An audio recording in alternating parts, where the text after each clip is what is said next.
Hello my dear students, मैं विष्णु दिवाकर। इस video में हम बात करने वाले हैं बीए प्रोग्राम सेमेस्टर 2 राजनीति विज्ञान डिसिप्लिन स्पेसिफिक कोर कोर्स, यानी कि जो भारतीय शासन एवं राजनीति का हमारा जो आने वाला जो पेपर है, यानी कि संडे को जो अपकमिंग एग्जाम आपका आने वाला है, उस एग्जाम के बारे में यूनिट 1 टू 8 हम जो है यहाँ पर कवर कर रहे हैं।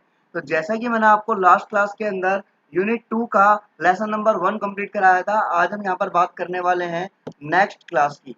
तो यहाँ पर देखिए जरा, जो दिल्ली विश्वविद्यालय है यानी कि दिल्ली यूनिवर्सिटी है जो आपकी, इसके अंदर जो आपका एग्जाम आने वाला है, तो वो एग्जाम जो है वहाँ पर हम जो है कवर करने वाले हैं। तो देखो, जैसा कि आप सभी को पता है, यहाँ हम सबसे पहले ये चीज़ कवर कर चुके हैं ऑलरेडी कि जो हमारी यूनिट 2 थी, यूनिट 2 में से हमारा जो है ये भारतीय संविधान के आधारभूत तत्व यानी कि जो उसकी संविधान की विशेषताएं थी, वो हमने यहाँ पर कंप्लीट कर ली। ठीक है, विशेषताएं। अब विशेषताएं कंप्लीट करने के बाद में ये भी आपका बहुत ही ज़्यादा इंपॉर्टेंट क्वेश्चन बनता है। उसके बाद में हम यहाँ पर एक जो है यूनिट 2 का ही हमारा जो लेसन 2 है, मौलिक अधिकार, है ना, मौलिक अधिकार और राज्य के नीति निर्देश तत्व, हम जो है इसके ऊपर भी विचार कर लेते हैं। और यहाँ पर हम इस वीडियो के अंदर उदारवादी, मार्क्सवादी और गांधीवादी के ऊपर भी विचार कर लेते हैं। तो चलिए हम आगे चलते हैं, देरी ना करते हुए। तो हम जो है अब यहाँ पर इसमें आगे चलते हैं और जल्दी से वीडियो को स्टार्ट करते हैं।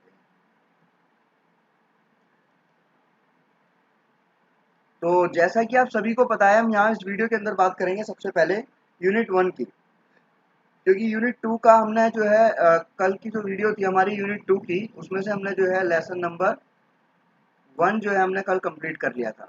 तो आज का जो हमारा टारगेट है वो ये है कि जो भाई हमारी यूनिट 1 है, क्योंकि देखो हमने पहले यूनिट 2 कंप्लीट की थी, तो इसलिए अब यूनिट 1 में से जो हमारा लेसन नंबर 1 है, जिसमें से आपके बहुत इंपॉर्टेंट क्वेश्चन आने वाले हैं, तो हम आज उसको कवर करेंगे। भारतीय राजनीति की प्रगति, उसके अध्ययन के उपागम और उदारवादी, मार्क्सवादी और गांधीवादी विचारधारा। ठीक है, तो यहाँ सबसे पहले देखो मैं आपको बता दूं कि स्टार्ट करने से पहले कि जो दृष्टिकोण वर्ड जो आप यहाँ पर देख रहे हैं ना, इसको हम जो है अलग अलग यानी कि परिप्रेक्ष्य, ठीक है, इसी को हम उपागम, इसी को हम दृष्टिकोण आदि, इन नामों से हम जानते हैं। तो इस वीडियो के अंदर हम सबसे पहले ये क्लियर करेंगे कि जो भारतीय राजनीति की जो प्रकृति है वो क्या है। ठीक है, उसके बाद हम जो है थोड़ा आगे का काम करेंगे। तो देखिए जरा, दृष्टिकोण का अर्थ होता है क्या है? दृष्टिकोण का अर्थ है किसी स्थिति या समस्या से निपटना। इसका अर्थ है कि एक स्थिति को एक परिप्रेक्ष्य से समझना। आप देखो, मैंने आपको अभी ऊपर बताया था कि जो परिप्रेक्ष्य है और जो दृष्टिकोण है, नजरिया है, उपागम है, सबका मतलब सेम ही होता है। ठीक है, दृष्टिकोण किसी एक विषय का विश्लेषण करने का तरीका है। अब यहाँ सबसे बड़ी बात यह आती है कि जो आपको इसमें से पढ़ना है वो क्या पढ़ना है। यहाँ सबसे पहले आपके जो दृष्टिकोण के नजरिए हैं जो भी है, वो हम यहाँ पर पॉइंट वाइज पॉइंट देख लेते हैं। सबसे पहला पॉइंट आपका यहाँ पर आता है नंबर 1, जिसमें है आपका ऐतिहासिक दृष्टिकोण। तो ऐतिहासिक दृष्टिकोण का अर्थ क्या है? देखो, राजनीति के अध्ययन के लिए ऐतिहासिक दृष्टिकोण पारंपरिक दृष्टिकोणों में से एक है, और इतिहास का अभिप्राय पूर्व घटनाएं और तथ्यों के अभिलेख से है। ठीक है, ऐतिहासिक का मतलब क्या है? इतिहास। ठीक है, तो ये पूर्व घटनाएं जो होंगी और जो भी तथ्य और अभिलेख होंगे, वो सब जो है इससे घटित है, यानी कि इससे ही संबंधित है, ऐतिहासिक से। तो यहाँ एक अभिलेख के रूप में इतिहास में वृत्तचित्र और अन्य प्राथमिक सबूत शामिल हैं जो अतीत में हुए। इतिहास केवल अतीत की घटनाओं की उपलब्धियों का अभिलेख नहीं है।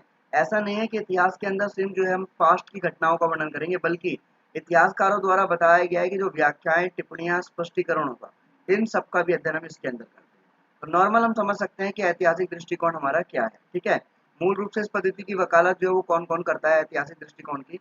अरस्तु है, मॉन्टेस्क्यू है, मार्क्स है और हीगेल है, इन्होंने इसकी वकालत की है। ठीक है, तो ये आपको इजीली बिल्कुल क्लियर हो गया होगा कि भाई ऐतिहासिक दृष्टिकोण है क्या। उसके बाद में आता है आपका जो हमारा सेकंड है, वो हमारा कौन सा है? वो है दार्शनिक दृष्टिकोण। ठीक है, नंबर 2। अब भाई दार्शनिक दृष्टिकोण राजनीति का अध्ययन करने का एक और पारंपरिक तरीका है। इसमें क्या बताया गया? दर्शन शास्त्र सभी ज्ञान अस्तित्व में निहित सिद्धांतों का अध्ययन बोला गया है। इसका अर्थ है कि दर्शन या दार्शनिक दृष्टिकोण राजनीतिक घटना और घटनाओं की सच्चाई का पता लगाने का प्रयास करता है। ठीक है, दार्शनिक दृष्टिकोण का उद्देश्य क्या है? तार्किक और वैज्ञानिक तरीके से घटनाओं और परिणामों का विश्लेषण करना। और वान डाइक के अनुसार, जो वान डाइक है, इनके अनुसार दर्शन विचार को दर्शाता है। मोटे तौर पर ये मुख्य रूप से सिरों,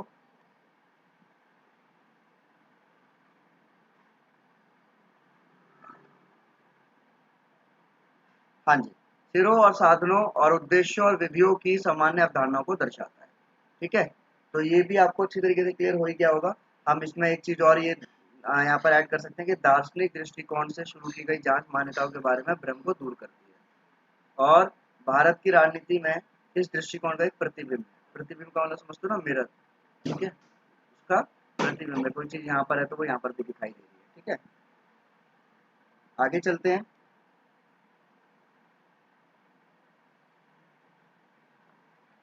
फिर आता है मनोवैज्ञानिक दृष्टिकोण। अब ये मनोवैज्ञानिक दृष्टिकोण है क्या? देखो, मनोवैज्ञानिक राजनीति और मनोविज्ञान का एक घनिष्ठ संबंध इसमें बताया गया है और मनोवैज्ञानिक आमतौर पर व्यक्तियों के राजनीतिक व्यवहार और ऐसे व्यवहार के लिए अग्रणी कारकों का अध्ययन करते हैं। वे ये भी अध्ययन करते हैं कि कुछ व्यक्ति एक निश्चित तरीके से व्यवहार क्यों करते हैं। कोई भी व्यक्ति है वो एक निश्चित तरीके से व्यवहार क्यों करता है, मतदाता के व्यवहार, दृष्टिकोण आदि का अध्ययन करता है। तो यानी कि मनोवैज्ञानिक दृष्टिकोण बताया गया है इसके अंदर, मनोस्थिति। ठीक है, कि कोई किस तरीके से कैसे व्यवहार कर रहा है, किसका व्यवहार कैसा है। तो ये सारी चीजें जो हमारी किस में आती है, मनोवैज्ञानिक दृष्टिकोण में आती है। अब इसके बाद में जो हमारा पॉइंट आएगा वो आएगा हमारा संस्थागत दृष्टिकोण। अब संस्थागत, आई होप कि आप सभी जानते हैं संस्थागत का मतलब क्या होता है। देखो, राजनीति के अध्ययन के लिए संस्थागत दृष्टिकोण बहुत ही सामान्य और महत्वपूर्ण है। संस्थागत को हम रेगुलर भी बोल सकते हैं। ठीक है, रेगुलर बोल सकते हैं, पाठक, विद्वान, शोधकर्ता और जहाँ तक कि सामान्य लोग संस्थाओं के कार्यकाल में राजनीति देखने के आदी हैं।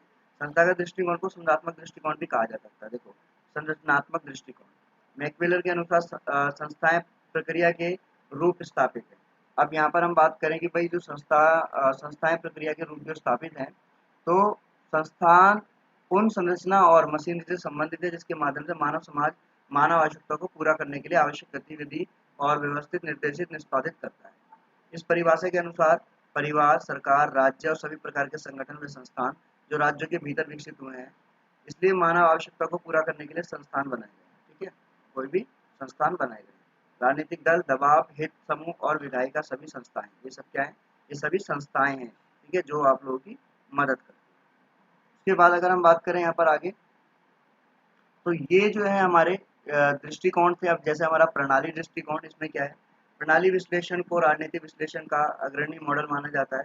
डेविड ईस्टन राजनीति के अध्ययन के लिए प्रणाली विश्लेषण दृष्टिकोण के आधार पर एक व्यवस्थित रूपरेखा विकसित करने वाले प्रमुख राजनीतिक वैज्ञानिक थे। अब ये हमारे यहाँ पर पॉइंट रहेंगे दृष्टिकोण के। इसमें से वैसे जो आपका क्वेश्चन है और जो आपका सबसे ज़्यादा इसमें से और जो मेन आपको जो लगता है कि भाई आ सकता है, ठीक है, अब जैसे व्यवहारवादी दृष्टिकोण है, इस ये हमारे इसमें से दृष्टिकोण जो है हम लोग सारे के सारे पढ़ चुके हैं। तो ये आपकी जो वीडियो है वो आपकी यूनिट 1 से है। यूनिट 1 का आपका लेसन नंबर 1 है जिसके अंदर हम बात कर रहे थे दृष्टिकोण के बारे में। ठीक है, अब इसमें से एक क्वेश्चन और बनता है आपका दृष्टिकोण में से। वो कौन सा क्वेश्चन है? वो बनता है कि भारत में राज्य की जो प्रगति है उसमें उदारवादी, मार्क्सवादी और गांधीवादी दृष्टिकोण बताइए। तो यहाँ साफ तरीके से, अच्छी तरीके से अगर हम बात करें यहाँ पर, तो नॉर्मली हम समझ सकते हैं ये जो विचारधाराएं हैं, ये जो अलग अलग विचारधाराएं इसके अंदर बताई गई है कि उदारवादी दृष्टिकोण क्या है और ये क्या है। तो देखो, हम यहाँ पर अच्छी तरीके से समझ सकते हैं इस चीज़ को कि उदारवादी दृष्टिकोण है क्या। तो देखो, उदारवादी क्या कहते हैं? वो कहते हैं कि राज्य के अलावा परिवार, जाति, चर्च, आर्थिक, सांस्कृतिक संघ, जैसी सारी जितनी भी ये जो संस्थाएं हैं, जिनसे मिलकर क्या बना, समाज बना हुआ है। इनसे मिलके प्लस प्लस करके जो है समाज बना हुआ है। ठीक है ना। आगे अगर हम बात करें, समाज में रहने वाले व्यक्ति की इच्छाएं हैं, वो आवश्यकताएं हैं, वो एक दूसरे से क्या करेंगे? वो टक्कर करेंगे। ठीक है, एक दूसरे से वो टक्कर करेंगे, टकराव होगा और ये संघर्ष का रूप भी ले सकती है और उसके अंदर नुकसान भी उठा सकते हैं। ठीक है, तो ये जो तालमेल बिठाना है, राजनीतिक समस्या है, समस्या का समाधान है, ये सारी चीजें जो हमारी उदारवाद में आएगी। किसमें आएगी? उदारवाद।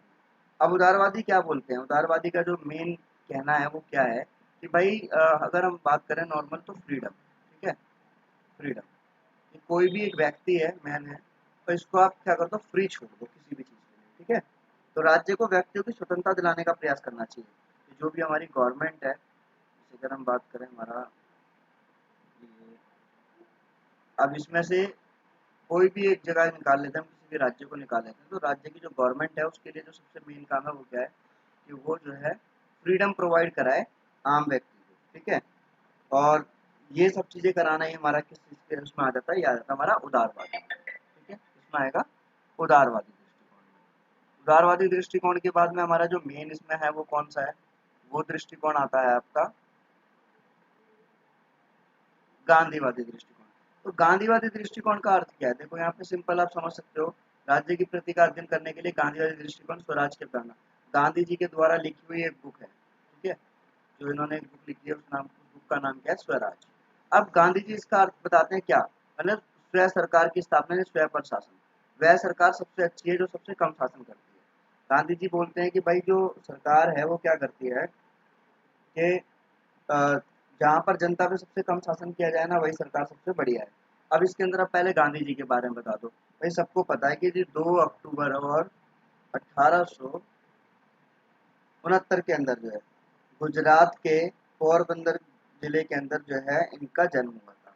और ये भी आप सबको पता है कि भाई साहब 30 जैन 1948 में, यानी कि आज़ादी के 1 साल बाद इनकी मौत हो गई थी, ठीक है। अब भारत के राष्ट्रपिता के रूप में इनको जाना जाता है कि भाई राष्ट्रपिता बोलते हैं इनको, तो सबको पता होगा, राष्ट्रपिता के रूप में जानते हैं। जन नायक, समाज सुधारक के रूप में इनको जाना जाता है। अनेकों नाम इनको जो है दिए गए हैं, महात्मा की उपाधि इनको दी गई है, ठीक है। अब उसके बाद हम बात करें यहाँ पर, तो गांधीवादी दृष्टिकोण जो है वो एक स्वराज की मांग करता है। स्वराज का मतलब क्या है? स्वयं पर शासन, ठीक है, और न्यूनतम हस्तक्षेप की बात करता है राज्य के अंदर। तो ये हमारा जो है गांधीवादी है, क्या है? गांधीवादी शासन। अगर हम बात करें इसके बाद, गांधीवादी को आप समझ चुके हो अगर आप थोड़ा सा, तो उसके बाद हम बात करते हैं, यहाँ पे एक और आता है आपका पॉइंट, जो कौन सा है? वो आपका है मार्क्सवादी। कौन सा? Wait wait,